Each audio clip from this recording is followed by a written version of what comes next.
23 ভাইয়েদের মধ্যে সবচেয়ে ছোট অভয়। এই যা লেখাপড়া শিখেছিল, মানুষ হয়েছিল, পাশ করেছিল ডাক্তারি, কিন্তু এমন ভাগ্যের ফের কলেরা হয়ে মারা গেল। স্ত্রী সুরবালা, পেটে তার তখন সন্তান। মরবার সময় মাকে বলে গেল অভয়, ওদের তুমি দেখো দিদি, ওদের আর কেউ নেই।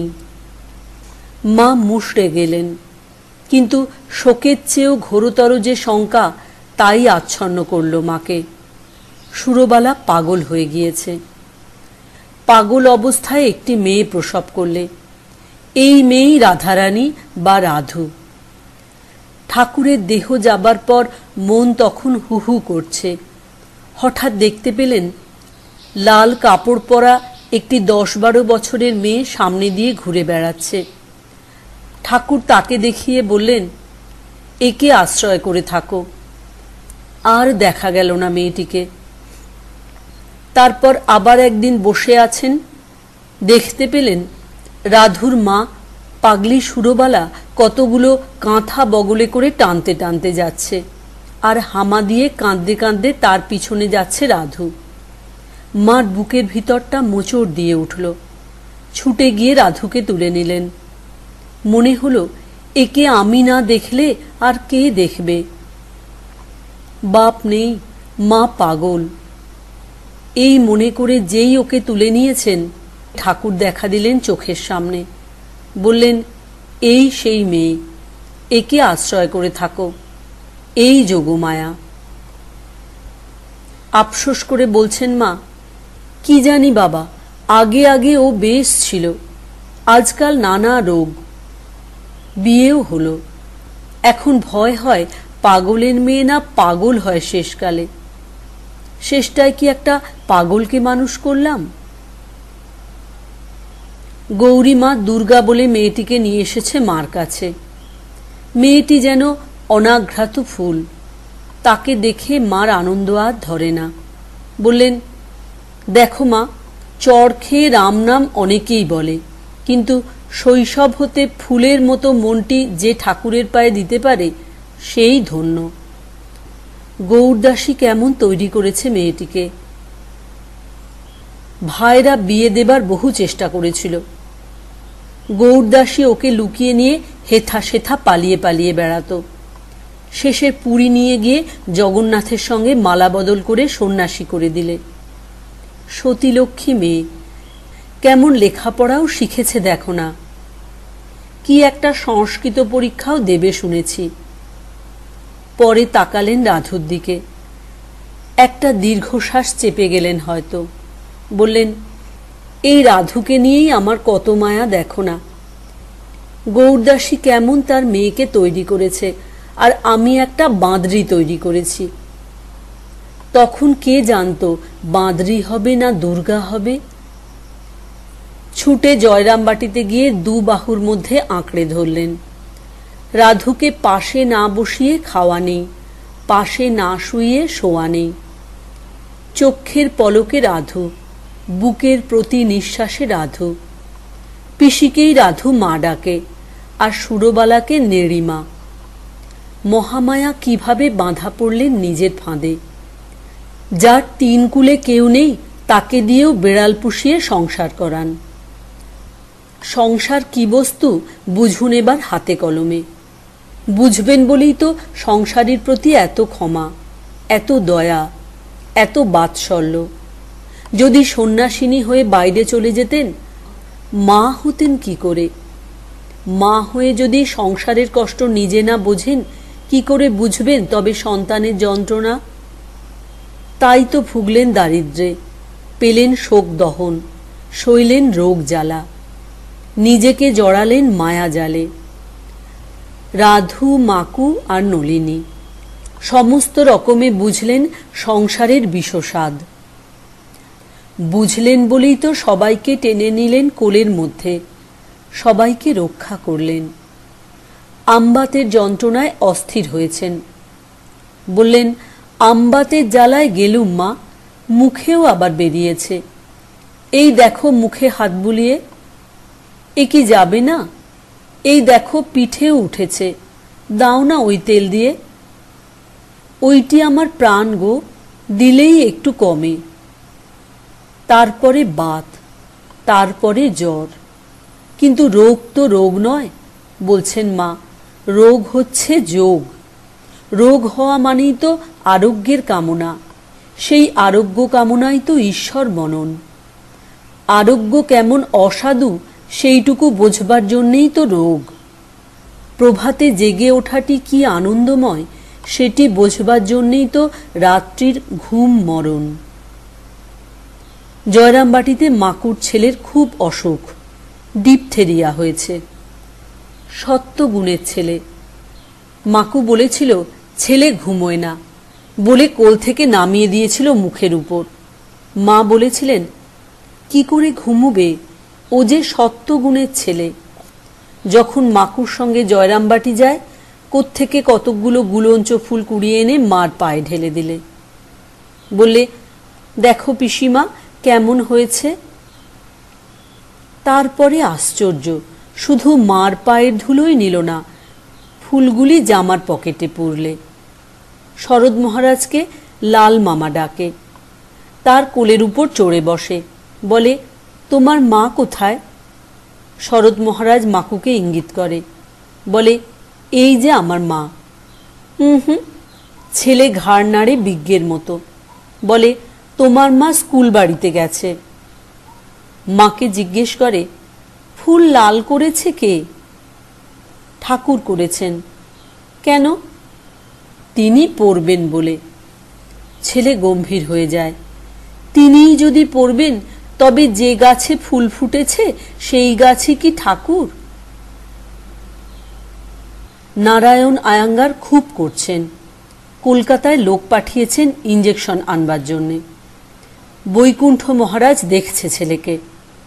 মা কোয়ালপাড়ায় জগদম্বা আশ্রমে, মন বড় ব্যস্ত। ছেলের যেন ভালো হবার খবর আসে।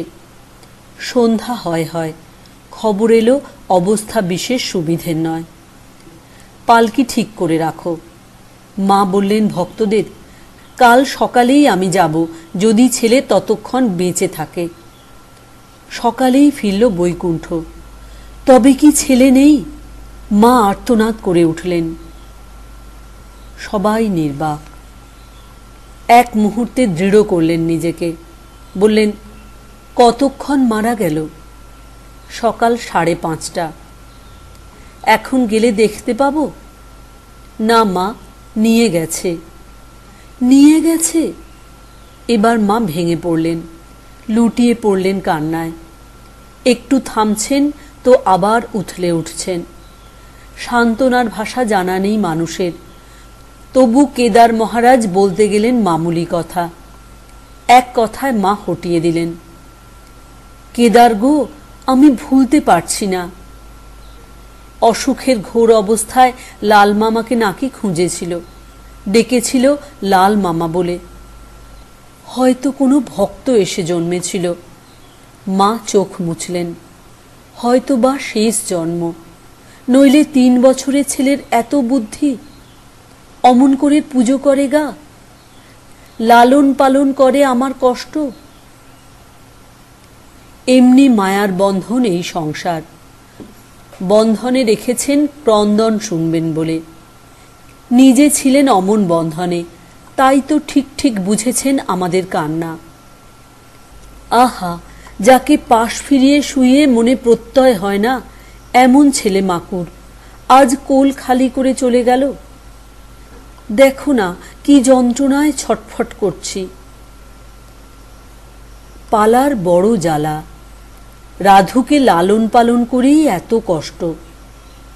অভয় বলে গেল, দিদি সব রইল দেখো। দেখতে গিয়েই মায়ায় ধরল, আর মায়ায় যদি একবার ধরে, চোখের জলের পুকুরে চুবিয়ে ধরে মারো। সেবার কোয়ালপাড়ায় মার অসুখ। রাধু শ্বশুর বাড়ি যাবে বলে গাওনা ধরেছে। মার ইচ্ছে নেই যে যায়। তখন রাধু মুখ ঘুরিয়ে বলে, তোমাকে দেখবার জন্যে অনেক না হয় ভক্ত আছে, আমাকে দেখতে আমার সেই এক স্বামী ছাড়া কেউ নেই। বলে দিব্যি পালকিতে গিয়ে উঠল। মার ভয় হলো, রাধু যে অমন করে মায়া কাটিয়ে চলে গেল, তবে ঠাকুর কি মাকে আর রাখবেন না? এই যে রাধি রাধি করি, এ শুধু একটা মায়া নিয়ে আছি। দেহটাকে রাখবার জন্যে কোনো রকমে একটা শিকড় আঁকড়ে পড়ে থাকা। মায়া যদি চলে যায়, মহামায়াও চলে যাবেন। রাধুর মা পাগলি সুরবালা দেখতে পারে না মাকে। বিশেষ করে কেন তিনি রাধুর সঙ্গে লেগে থাকেন। বলে, তোমার তো আরো অনেক ভাজ আছে, তাদের ছেলে একটি নাওগে যাও। তুমি কি আমার ছেলেকেই নেবে বলে জন্মেছিলে? বলেই বাপান্ত মা অন্ত গালাগালি। নীরবে সহ্য করছেন মা। শেষে বলছেন শান্ত স্বরে, তুই আমাকে সামান্য লোক মনে করিসনি। তুই যে আমাকে এত বাপন্ত মা অন্ত গাল দিচ্ছিস, আমি তোর অপরাধ নেই না। ভাবি দুটো শব্দ বই তো নয়। ও মা, কখন আবার আমি বাপান্ত গালাগালি দিলাম? পাগল হলে কি হয়, দুষ্ট বুদ্ধি 16 আনা। আমি যদি তোর অপরাধ নিই, তাহলে কি তোর রক্ষে আছে?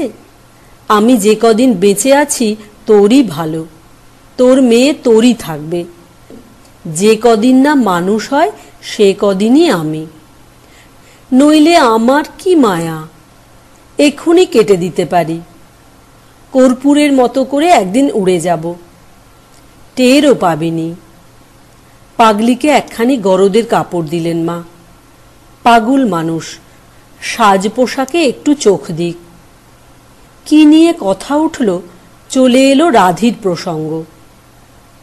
আর সেই নিয়ে কথা কাটাকাটি। গরদের কাপড় মার গায়ে ছুঁড়ে মারল পাগলি। বললে, এই নাও তোমার কাপড়, তোমার ভালো ভাজদের দাওগে। তোর চেয়ে আমার আর কে ভালো ভাজ আছে? মা বললেন স্থির থেকে। আমি তোর কে যে আমার উপর এত উপদ্রব করছিস? যাকে মন চায় তাকে দেব। মাঝটে গ্রামে পাগলির বাপের বাড়ি, সেখানে সে গেছে। সঙ্গে নিজের গয়না, রাধুর গয়না। চোরে ডাকাতে নয়, ইঁদুরে উকুনে নয়, সে গয়না তার বাপ আত্মসাৎ করলে। মার কাছে খবর পাঠালো পাগলি। কি ঝঞ্ঝাট দেখো তো, কার না কার বিষয় তার মধ্যে জড়িয়ে পড়লুম। কিন্তু বাপ হয়ে নিজের মেয়ের, অক্ষম অনাথ মেয়ের গয়না গাপ করবে, এও বা কি করে সহ্য করা যায়? পাগলির বাপকে জয়রামবাটিতে ডাকিয়ে আনালেন। কত সাধ্য সাধনা, কত কাকুতি মিনতি, কিছুতেই বামুন টলল না। শেষাশেষি তার পায়ে পর্যন্ত হাত রাখলেন। করুণ স্বরে বললেন, আমাকে এ বিপদ থেকে উদ্ধার করুন দয়া করে। বামুন বললে, আমি তার কি জানি। এদিকে পাগলি আবার মাকেই শাসাতে লাগলো। তুমিই কারসাজি করে আমার গয়না আটক করে রেখেছ, তুমিই দিচ্ছ না। আমি? ঝলসে উঠলেন মা। আমি হলে কাক বিষ্ঠাবৎ এই দণ্ডে ফেলে দিতুম। মা গয়না দাও, মা গয়না দাও। সিংহবাহিনীর মন্দিরে গিয়ে কাঁদছে পাগলি। শুনতে পেলেন মা। কত দূরে সেই মন্দির, তবু শুনতে পেলেন। গেলেন নিজে মন্দিরে, খেপিকে তুলে নিয়ে এলেন। চিঠি দিলেন কলকাতায়। মাস্টার মশাই চলে এলেন, সঙ্গে ললিত চাটুর্যে। ললিত অদ্ভুত পোশাক পরে এসেছে, প্যান্টালুন আর চাপকান, মাথায় সামলা আটা। পুলিশের ওপরওয়ালার কাছ থেকে চিঠি এনেছে, যাতে সহজেই একটা কিনারা হয়। গাঁয়ে 2 জন চৌকিদার ডাকিয়ে নিল। মাঠের রাস্তা চিনে নিয়ে পথ দেখাতে হবে। রাত হয়ে গেছে, চৌকিদার সঙ্গে নিয়েও সুরাহা নেই। পথ ভুল হয়ে গেল। তখন সকলে অম্বিকে বলে একসঙ্গে হাঁক পারলে। অম্বিকে জয়রামবাটির চৌকিদার। জয়রামবাটির লোকেরা ভাবলে মাঠে কারু উপর বুঝি ডাকাত পড়েছে। লাঠি ঠ্যাঙা লোকজন নিয়ে এসে পড়ল অম্বিকে। ও ডাকাত নয়, পোশাক দেখে অম্বিকে সসম্ভ্রমে গড় করল। পরদিন দুপুরে পালকি চড়ে ললিত রওনা হলো মাছটে গাঁয়ের দিকে। সেই সাজ পোশাক, সঙ্গে উপরওয়ালার চিঠি। মা কেমন ত্রস্ত হয়ে উঠলেন। মাস্টারমশাইকে ডেকে বললেন, তুমিও সঙ্গে যাও। এক মুহূর্ত বুঝি দ্বিধা করছিলেন মাস্টারমশাই। মা বলে উঠলেন কাতর স্বরে, ললিতের ছোকরা বয়স, মেজাজ গরম, ব্রাহ্মণকে যদি অপমান করে বসে। একটা চোরের জন্যে মায়া। গয়না যদি ভালোই ভালোই দেয় তো ভালো, না দেয় তো। মা যেন শিউরে উঠলেন। ললিত নিশ্চয়ই ব্রাহ্মণকে অপমান করে বসবে। তুমি যাও, আর যাই হোক ব্রাহ্মণকে যেন কোনো অপমান না করে, যেন হাতকড়া না পরায়। মাস্টারমশাই সঙ্গে গেলেন। প্রথমেই বদনগঞ্জের থানায় গিয়ে উপরওয়ালা চিঠি দেখালো ললিত। জমাদার থেকে বড়বাবু পর্যন্ত ভড়কে গেল। দলের সঙ্গে গেল বড়বাবু। ব্রাহ্মণকে একটু ধমকে দিতেই গয়না বার করে দিল। সমস্ত রাত মার ঘুম নেই। বায়ু প্রবল হয়ে মাথা ঘুরছে। রাত 2টোর সময় হাঁক ডাক। সবাই ওষুধ খুঁজতে ব্যস্ত। কোথায় ওষুধ, কি ওষুধ, কি হলে মা শান্ত হন? মা, এমন কেন হলো? একজন জিজ্ঞেস করলে মাকে। ওরা চলে গেল গয়না আনতে, আর আমি সারাদিন ভেবে ভেবে অস্থির, ব্রাহ্মণের কোনো অপমান না হয়। সেই ভাবনায় বায়ু প্রবল হয়ে এমন হয়েছে। যে বামুনের জন্যে এত হয়রানি, তার জন্যে আবার ভাবনা। চাকর চুরি করেছে বলে নরেন তাকে তাড়িয়ে দিয়েছে। চাকর এসে কেঁদে পড়ল মার কাছে, বললে, মা, যা মাইনে পাই তা দিয়ে সংসার কুলোয় না। বাবুরামকে ডাকলেন মা। বললেন, লোকটি বড় গরিব, অভাবের জ্বালায় ওরকম করেছে, তাই বলে কি গালমন্দ দিয়ে তাড়িয়ে দেবে? বাবুরাম স্তব্ধ হয়ে রইল। এও আবার হয় নাকি? তোমাদের কি? তোমরা সন্ন্যাসী, সংসারের জ্বালা তোমরা কি বুঝবে? লোকটিকে ফিরিয়ে নিয়ে যাও, কাজে বহাল করো। আবার দ্বিধা করল বাবুরাম। বললে, ওকে আবার রাখলে স্বামীজি বিরক্ত হবেন। আমি বলছি নিয়ে যাও। চাকরকে নিয়ে ঢুকছে দেখে স্বামীজি জ্বলে উঠলেন। এ কি কাণ্ড, ওটাকে আবার নিয়ে এসেছ? বাবুরাম বললেন, মার আদেশ। মার আদেশ? স্বামীজি মাথা নোয়ালেন। 24। যার পাপ নিয়ে ঠাকুরের ব্যাধি, সেই গিরিশ ঘোষ এসেছে জয়রামবাটিতে। অনেক দিন আগে গিরিশের কলেরা হয়েছিল, বাঁচবার আশা ছিল না। শেষ নিঃশ্বাসটুকু নিয়ে ধুঁকছে, দেখল মাতৃবেশে স্নেহময়ী একটি নারী এসে দাঁড়িয়েছে শিয়রে। কোন ছেলেবেলায় মা মারা গেছে মনে করতে পারছে না। ভাবলে, এই বুঝি সেই মা। ছেলেকে কোলে করে নিয়ে যেতে এসেছেন। কিন্তু ও কি, কি যেন খেতে দিচ্ছেন মা, মুখে পুরে দিচ্ছেন। বলছেন, এ মহাপ্রসাদ, খাও, এ খেলে তুমি ভালো হয়ে যাবে। ভালো হয়ে যাব? সত্যি ভালো হয়ে উঠল, কিন্তু মা কোথায়?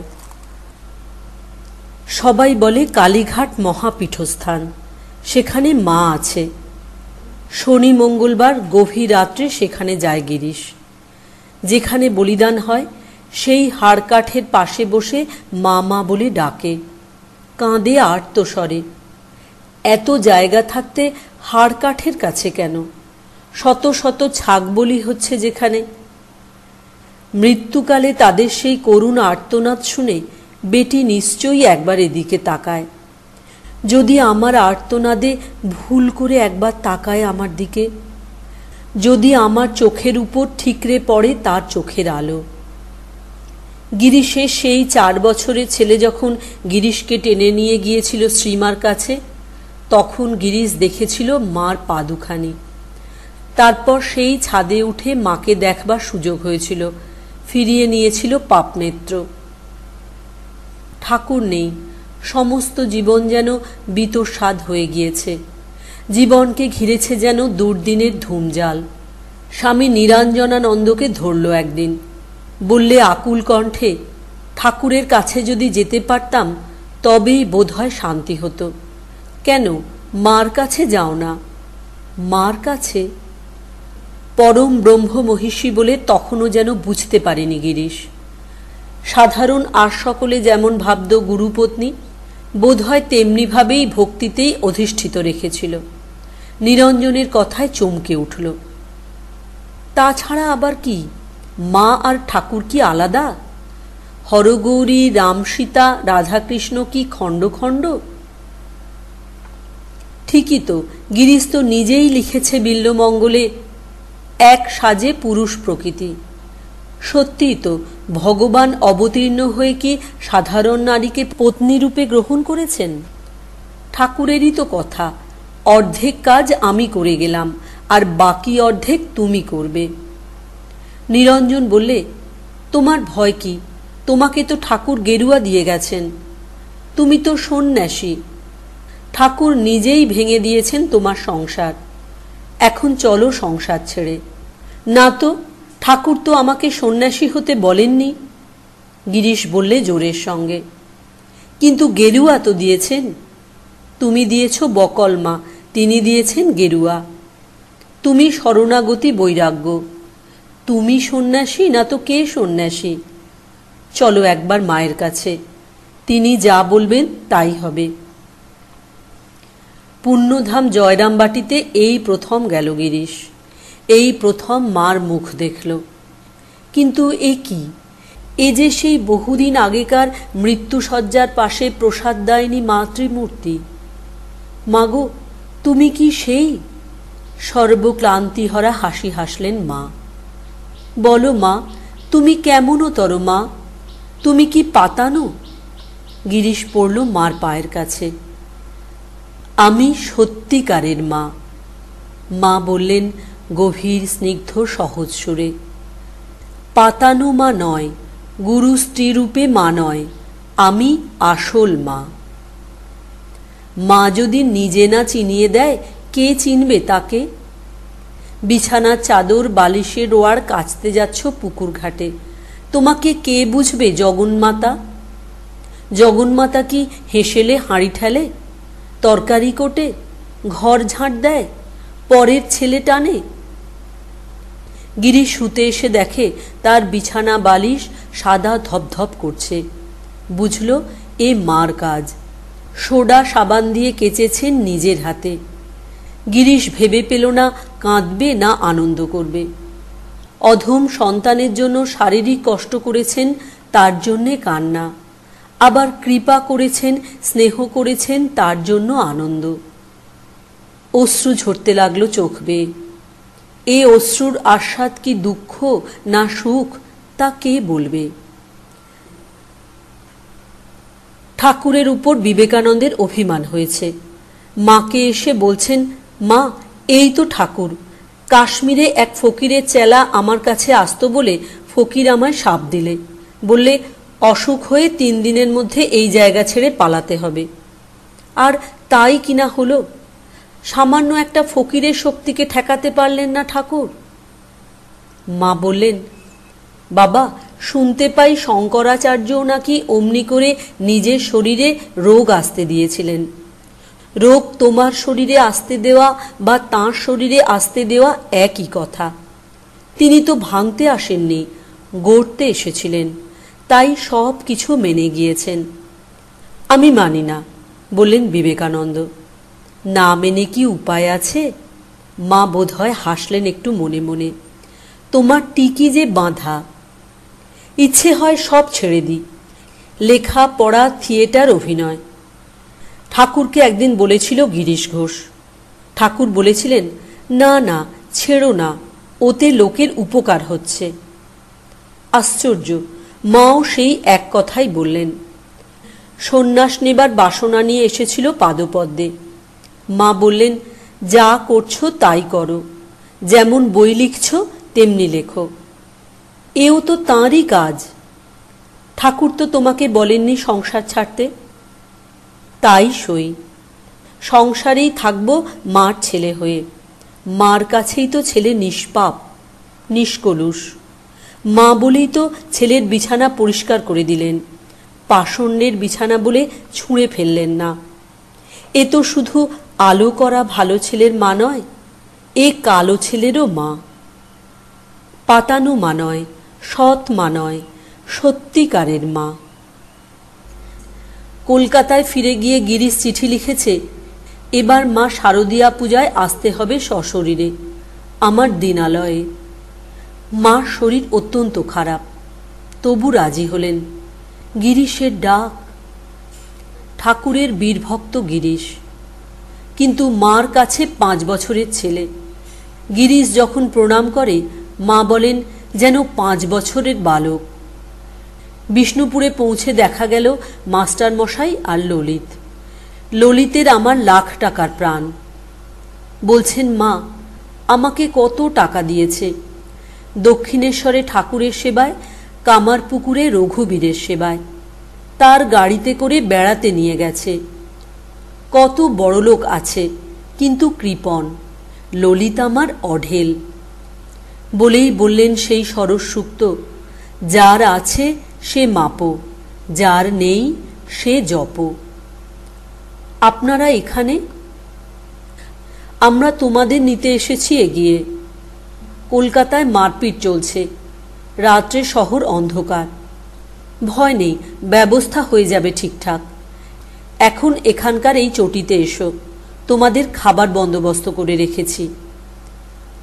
হাওড়ায় পৌঁছুতে সন্ধে। গণেন এসেছে স্টেশনে, সঙ্গে ঘোড়ার গাড়ি নিয়ে ললিত।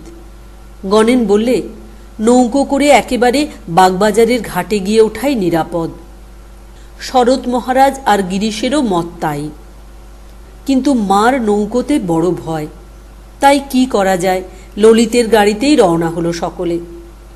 ভিতরে মা, রাধু আর রাধুর মা, 2 পাদানিতে 2 জন, আশু আর ললিত, কোচবাক্সে গণেন, আর জিনিসপত্র নিয়ে ছাদে মাস্টার মশাই। গঙ্গার ধার দিয়ে চলল কুমোরটুলির ঘাটের দিকে।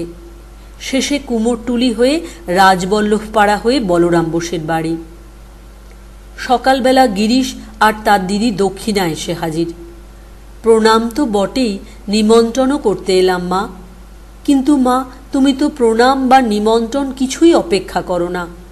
তোমার নামটি নিলেই প্রণাম, তোমার মন্ত্রটি নিলেই নিমন্ত্রণ। দক্ষিণা বললে, গিরিশ তো বেঁকে বসেছিল মা, বলে মা না এলে পুজো করব কাকে, করবই না। মাটির প্রতিমা অনেক দেখেছি, এবার জীবন্ত প্রতিমা চাই। স্বামীজির ভাষায় জ্যান্ত দুর্গা।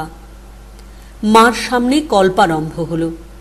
সপ্তমীর দিন বলরাম বোসের বাড়িতে সে কি ভিড়! দলে দলে লোক আসছে, সব মাকে দেখবে, মার পা দুখানি। শুধু তাই নয়, প্রণাম করবে, পূজা করবে। সমস্ত দেহ ঘন বস্ত্রে আবৃত করে শুধু পা দুখানি মুক্ত করে দাঁড়িয়ে আছেন মা। ঘণ্টার পর ঘণ্টা চলে যাচ্ছে, তবু মা ঠায় দাঁড়িয়ে একভাবে। যদি এতটুকু অহং থাকত, তবে হয়তো বসতেন পরিপাটি করে, গদি পেতে।